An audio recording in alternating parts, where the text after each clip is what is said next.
अब वेंडर्स के लिए दो चार चीज़ें इंपॉर्टेंट है जो मैं नेक्स्ट वीडियो में इसमें बता रहा हूँ। एक, बुकिंग टाइम कि वेंडर कहते हैं हमें कितने टाइम तक बुकिंग लग जाएगी। तो जितना पीछे फ्लो रहा है मोस्टली वेंडर्स को आज से 2 हफ्ते के लिए बुकिंग्स लगी हैं, लगी 1 महीने के बाद भी, लेकिन 1 या 2 बुकिंग, मोस्टली बुकिंग्स का फ्लो रहता है वो 2 हफ्ते तक रहा रहता है। दूसरा, बुकिंग किस केस में हट सकती है, जब जेन्युइन रीज़न हो। फॉर एग्जांपल आपने कोई ड्रॉप या पिकअप लोकेशन दिल्ली से दिया है और वो गुड़गांव से पिकअप आ जाए या ड्रॉप आ जाए, या देहरादून से दिया है मसूरी आ जाए, मथुरा दिया है आगरा आ जाए, इस तरीके से आसपास आ जाए, लगभग 10-15 किलोमीटर तक हम मैनेज कर सकते हैं। लेकिन ऐसा ना हो कि 30-40-50 किलोमीटर दूर आ गया पिकअप या ड्रॉप, उस केस में बुकिंग हट जाएगी। दूसरा, आपने एक कार दी है, बुकिंग आपको 2 लग जाए, उस केस में आपकी बुकिंग अनअसाइन हो जाएगी बिना पेनल्टी का, और पेनल्टी अगर लगी भी है तो अनएलोकेट हो जाएगी। उसके बाद एक केस ये भी बनता है कि रेट्स का इशू। फॉर एग्जांपल आपने 250 किलोमीटर की लिमिट मैंने आपसे दी किसी रूट के लिए और 2500 रुपये उसका रेट है, अब बुकिंग आ गई 240 रुपये में और उसका रेट आया 2300। ऐसे केसेस में भी आप मेरे को इन्फॉर्म करोगे और मैं आपको 2500 रुपये रेट उसका करवा के दूंगा। लेकिन ये सारा फिक्स इन्वेंट्री के लिए है, बाकी किसी के लिए नहीं है ये, ठीक है।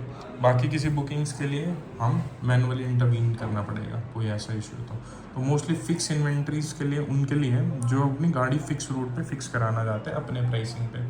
अपना प्राइसिंग एक लिमिटिंग प्राइसिंग होगा, ना ही कि फुल फ्लैश आपका प्राइसिंग होगा, ठीक है। जो कॉम्पिटिटिव प्राइसिंग होगा वो लग जाएगी। अब इसमें एक छोटा सा एक्सप्लेनेशन हो रहा है कि आप अगर ये करते हैं कि हम अगर बुकिंग लगाते हैं, लेट्स से किसी रूट का अभी रेट चल रहा है 2500 रुपये, ठीक है, कोई भी रूट का, और हम इस पे गाड़ी देंगे कि हम 3000 रुपये की देंगे गाड़ी, ठीक है। इस रूट पे आप, मैं एक्टिव तो आपको 3000 पे भी कर सकता हूँ, पर दिक्कत कहाँ आएगी। सपोज़ कोई कस्टमर आया, कस्टमर ने बुकिंग बनाया, बुकिंग बनी किस रेट पे, 2500 रुपये के रेट पे बुकिंग बनी। अब सिस्टम में वो बुकिंग है 2500 से एकदम से रेट 3000 को टच नहीं करेगा।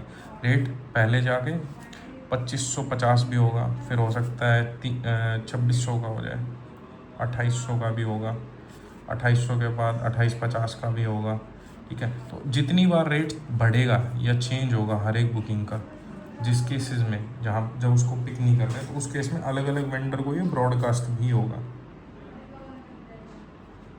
यानी मेरा रेट 2500 में बुकिंग बढ़ी, मेरा 2500 से 2550 करा, फिर 2600 करा रेट, तो मैं हर एक वेंडर को भेजूंगा अभी इस चीज़ के लिए कि ये मेरी बुकिंग है, इतने इसका रेट बढ़ के ये हो गया है।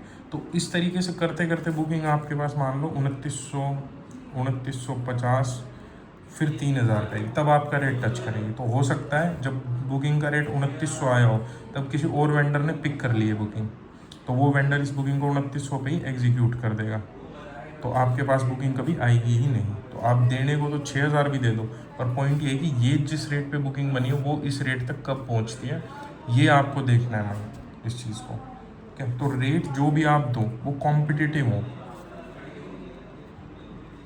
कॉम्पिटिटिव रेट्स होने चाहिए वेंडर के। ऐसा ना हो कि कुछ भी दे दिया हमने, 2500 पे 6000 दे दो या 4000 दे दो। आप ऑफलाइन कर सकते हो, लेकिन ऑनलाइन हम वो चीज़ एग्जीक्यूट करा नहीं पाएंगे।